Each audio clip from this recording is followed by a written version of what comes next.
Hello guys, welcome to Nikhat Study. आज मैं आप लोगों को मौलिक कर्तव्य बहुत ही इजी ट्रिक से याद करवाने वाली हूँ। इतनी जो 11 मौलिक कर्तव्य हैं उसे आपको रटना नहीं पड़ेगा। तो एक ट्रिक मैं आप लोगों के लिए लेकर आई हूँ जिसे मैं आज आपको याद कराने वाली हूँ। वीडियो देखते देखते मैं आपको याद भी हो जाएगा, आपको अलग से टाइम नहीं देना पड़ेगा। तो आइए देखते हैं। तो इसके लिए सबसे पहला मौलिक कर्तव्य जो है वो है संविधान का पालन करें और उसके आदर्शों, संस्थाओं, राष्ट्रीय ध्वज और राष्ट्रीय गान का आदर करें। तो इसमें मैं 2-3 वर्ड्स को अंडरलाइन करूँगी। सबसे पहला वर्ड मैं अंडरलाइन करूँगी संविधान, संविधान। दूसरा वर्ड मैं अंडरलाइन करूँगी राष्ट्रीय ध्वज, और तीसरा वर्ड मैं अंडरलाइन करूँगी राष्ट्रीय गान। राष्ट्रीय गान, राष्ट्रीय गान को इंग्लिश में क्या बोलते हैं? National anthem. तो ए फॉर एंथम। अब आपको ए फॉर एप्पल नहीं याद करना है, ए फॉर एंथम याद करना है। ए फॉर एंथम यानी कि पहला मौलिक कर्तव्य। एग्जाम में क्वेश्चन इस तरह से आता है कि राष्ट्रीय गान का वर्णन मौलिक कर्तव्य में कौन सा कर्तव्य है। नंबर पूछता है, पहला, दूसरा, तीसरा, चौथा, इस तरह से ऑप्शन आते हैं कि राष्ट्रीय गान का वर्णन मौलिक कर्तव्य में कौन से कर्तव्य में इसका वर्णन किया गया है। तो यहाँ पर आप अगर इस तरह से याद कर लेंगे ए फॉर एंथम, तो आपको याद आ जाएगा कि पहला ये कर्तव्य हमारा है। इस तरह से आप आंसर दे देंगे। हमारा दूसरा मौलिक कर्तव्य है स्वतंत्रता के लिए हमारे राष्ट्रीय आंदोलन को प्रेरित करने वाले उच्च आदर्शों को हृदय में संजोए रखें और उनका पालन करें। इसमें मैं 2 वर्ड्स अंडरलाइन करूँगी। इसमें मैं जो वर्ड्स अंडरलाइन करूँगी वो वर्ड है राष्ट्रीय आंदोलन। राष्ट्रीय आंदोलन किसने किया था? बापू ने, यानी महात्मा गांधी ने। तो महात्मा गांधी को बापू भी कहते हैं, तो बिफोर बापू। ये आप लिखते भी जाएंगे, इसको आप लिखते भी जाएंगे, नोट करते जाएंगे। तो थर्ड है भारत की प्रभुत्ता, एकता और अखंडता की रक्षा करें और उसे अक्षुण्ण रखें। तो इसमें जो वर्ड्स मैं अंडरलाइन करूँगी वो है प्रभुत्ता, एकता, अखंडता। यानी प्रभु एक है और वो अखंड है। इस तरह से भी क्वेश्चन इसमें आता है कि मतलब इसको सीरियल नंबर से दिखाना होता है। एग्जाम में क्वेश्चन आ जाता है प्रभुता, एकता और अखंडता को इधर उधर करके देता है। पहले एकता कर देता है, फिर प्रभुता, फिर अखंडता। तो इस तरह से आपको सीरियल से याद करना होगा कि पहले क्या आएगा, पहले प्रभुता आएगा, फिर एकता आएगा, फिर अखंडता आएगा। ये भी आपको ध्यान रखना होगा। तो एकता मीन्स यूनिटी। तो सी से हम याद कर लेंगे, C for complete. C for क्या है? Complete. C for complete unity, complete unity, complete unity. C for क्या है? Complete unity. अब आते हैं नंबर 4 की तरफ। नंबर 4 में देश की रक्षा करें और आह्वान किए जाने वाले राष्ट्र की सेवा करें। क्या है नंबर 4 में? देश की रक्षा करें और आह्वान किए जाने पर राष्ट्र की सेवा करें, यानी डिफेंस, सेवा करें। देश की रक्षा कौन करता है? देश की रक्षा कौन करता है? देश की रक्षा डी फॉर डिफेंस। डिफेंस यहाँ पर हम याद करेंगे, डी फॉर डिफेंस, यानी देश की रक्षा करते हैं सिपाही। सिपाही क्या करते हैं? हमें मुसीबत से बचाते हैं, हमारा डिफेंस करते हैं। तो डी फॉर क्या हो जाएगा? डिफेंस। नंबर 5 पे है भारत के सभी लोगों में समरसता और भ्रातृत्व की भावना का विकास करें जो धर्म, भाषा और क्षेत्र या वर्ग पर आधारित सभी भेदभावों से परे हो, तथा ऐसी प्रथाओं का त्याग करें जो स्त्रियों के सम्मान के विरुद्ध है। इसमें मैं वर्ड जो अंडरलाइन करूँगी वो है समरसता, भ्रातृत्व। ये सारे वर्ड्स आपको याद कर लेने हैं। धर्म, भाषा, क्षेत्र, प्रदेश, क्षेत्र या प्रदेश, और क्या मैं लिखूँगी यहाँ पे अंडरलाइन करूँगी? स्त्रियों। मतलब सबको यहाँ पर बहुत सारे वर्ड्स है, धर्म, भाषा, क्षेत्र, मतलब अलग अलग क्षेत्र से लोग आते हैं, अलग अलग धर्म से लोग आते हैं, अलग अलग भाषा वाले लोग आते हैं। सबको एक बराबर नज़र से देखा जाता है, एक बराबर नज़र से देखना चाहिए। तो सब में इक्वलिटी होनी चाहिए। ई फॉर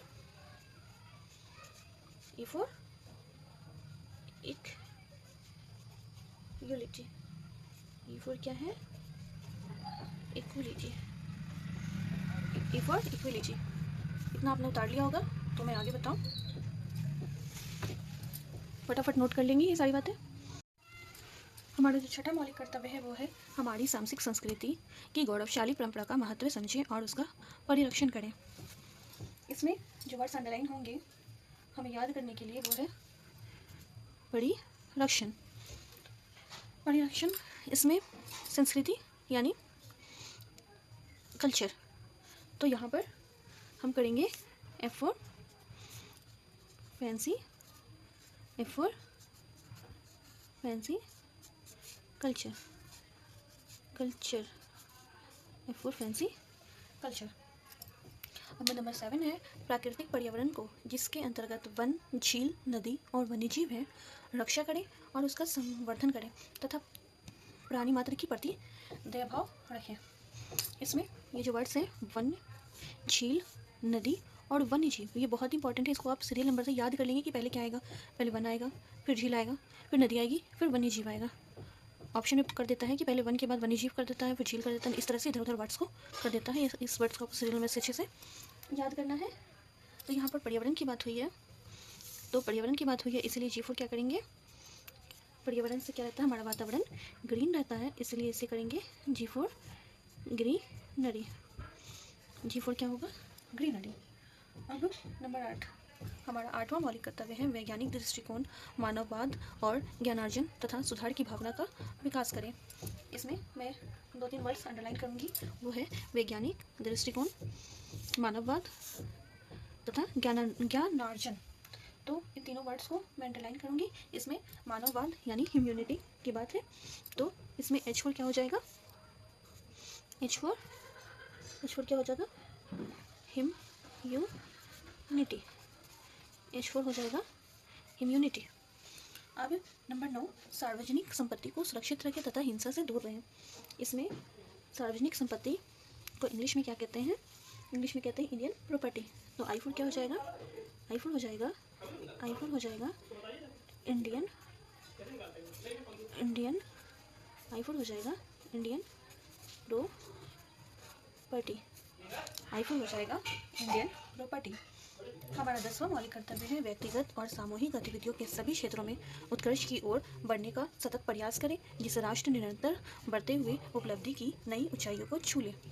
तो इसमें क्या हम कहेंगे, इसमें हम कौन कौन से बस वर्ड्स लेंगे, वो है सामूहिक गतिविधि। इसमें ये जो वर्ड्स है, इसमें जो शब्द यूज़ किया गया है, जो हमारा मौलिक कर्तव्य है उसके 10वां जो कर्तव्य है उसमें बात कही गई है J4 ज्वाइंट, समूह को इंग्लिश में क्या कहते हैं, ज्वाइंट, सामूहिक गतिविधि।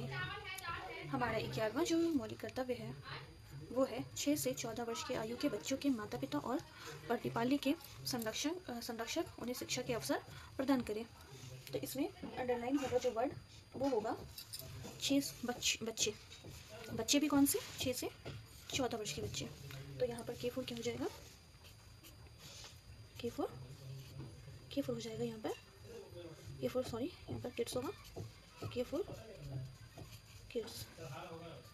हो जाएगा किड्स यानी बच्चे। जहाँ बच्चों की बात की जाएगी, जहाँ 6 से 14 वर्ष के बच्चों की बात की जाएगी, तो वहाँ पर कौन सा कर्तव्य हो जाएगा, 11वां मौलिक कर्तव्य हो जाएगा। इस कर्तव्य को संविधान के 86वें संशोधन के द्वारा इसमें संविधान में जोड़ा गया था। पहले तो ये संविधान में नहीं था, ये मौलिक कर्तव्य नहीं था। 11वां को बाद में जोड़ा गया है, किस द्वारा जोड़ा गया है, इसे जोड़ा गया है 86वें संविधान संशोधन द्वारा, जो कब हुआ था, 2002 में हुआ था। इसे भी हम नोट डाउन करेंगे। इतना आप लोगों ने नोट कर लिया होगा, अगर नहीं किया तो फटाफट कर लीजिए। मैं आगे कुछ बातें बताऊंगी मौलिक कर्तव्य से रिलेटेड।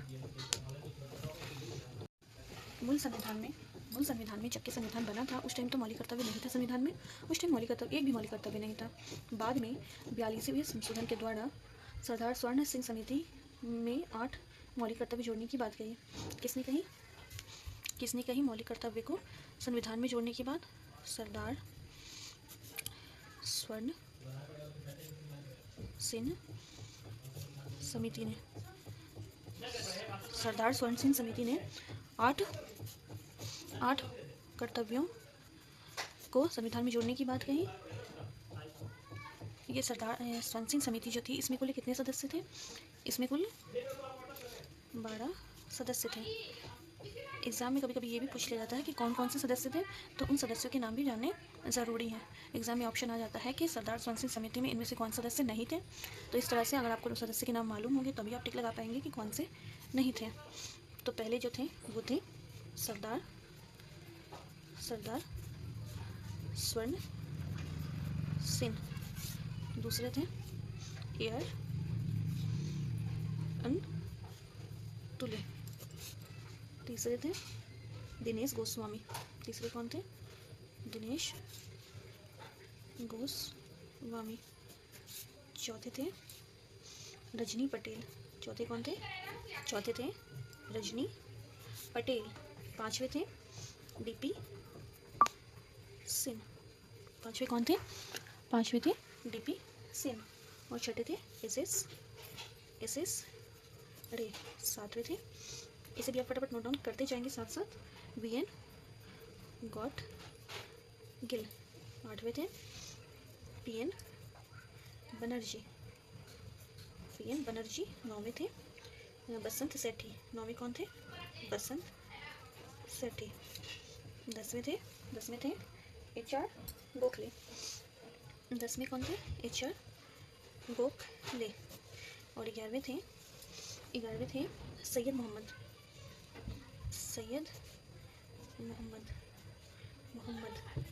और 12वें लास्ट कौन थे?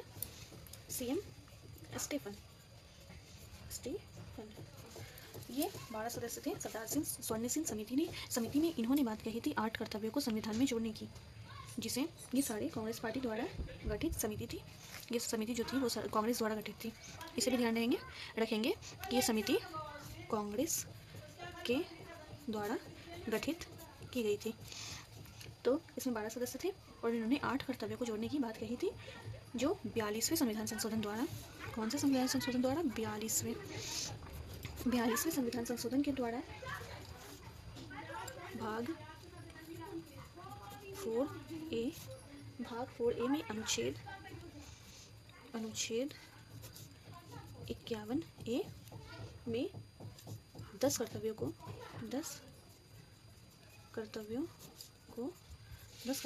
संविधान में जोड़ा गया। इस 10 कर्तव्यों को कहाँ से लिया गया था? सोवियत संघ रूस से। कहाँ से? इन 10 कर्तव्यों को सोवियत संघ रूस से लिया गया था। अभी वर्तमान में कुल कितने कर्तव्य हैं? वर्तमान में कुल 11 मौलिक कर्तव्य हैं। वर्तमान में जो मैंने सारे मौलिक कर्तव्य आपको पीछे लिखवा दिए हैं और उसे ट्रिक द्वारा याद भी करवा दिया है। तो वर्तमान में 11 कर्तव्य हैं। तो एक कर्तव्य को बाद में जोड़ा गया था। 11वें कर्तव्य को बाद में जोड़ा गया था, वो मैंने पीछे बताया हुआ है आपको कि 86वें संविधान संशोधन 2002 के द्वारा 11 जो मौलिक कर्तव्य था, 11वां हमारा वो 6 से 14 वर्ष के बच्चों वाला, उसे बाद में मौलिक कर्तव्य में जोड़ा गया था। इतनी बातें आपको समझ में आ गई होंगी, तो इसे भी आप नोट डाउन कर लीजिए। फिर अब मैं 1-2 क्वेश्चन आपको एग्जाम्पल के लिए बताऊंगी कि किस टाइप के क्वेश्चन एग्जाम में पूछे जाते हैं मौलिक कर्तव्य से रिलेटेड। तो एक क्वेश्चन है मौलिक कर्तव्यों में लिखे गए शब्दों का सही कर्म क्या है? इसके एग्जाम्पल इस तरह से रहेंगे। ऑप्शन ए है वन्यजीव झील नदी। ऑप्शन बी है वन झील नदी और वन्यजीव। ऑप्शन सी है झील नदी वन्यजीव वन। ऑप्शन डी है वन नदी झील और वन्यजीव।